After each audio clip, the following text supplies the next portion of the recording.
ಇದು ನನ್ನ ಮೊದಲ ವಿಡಿಯೋ. ನಮ್ಮ ಮನೆ ದೇವರಾದಂತಹ ಶ್ರೀ ವೇಣುಗೋಪಾಲ ಸ್ವಾಮಿ, ಹಿಮದ ವೇಣುಗೋಪಾಲ ಸ್ವಾಮಿ ಗುಂಡಲ್ಪೇಟ್, ನನ್ನ ಮನೆ ದೇವರಿಗೆ ಹೋದಂಥ ಕ್ಷಣ, ದೇವರಿಗೆ ಅಭಿಷೇಕವನ್ನು ಮಾಡಿ ಅಲ್ಲಿ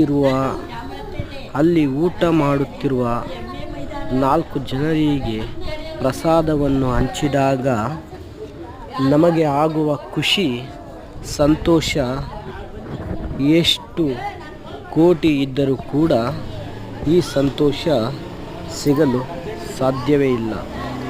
ದೇವರ ಸನ್ನಿಧಿಯಲ್ಲಿ ನಡುಗೆ ಮತ್ತು ಪ್ರಸಾದವನ್ನು ಕೊಡುವ ಕ್ಷಣ, ಸುತ್ತಮುತ್ತಲಿನ ನೋಟ, ಕಣ್ಣಿಗೆ ಆನಂದವೋ ಆನಂದ.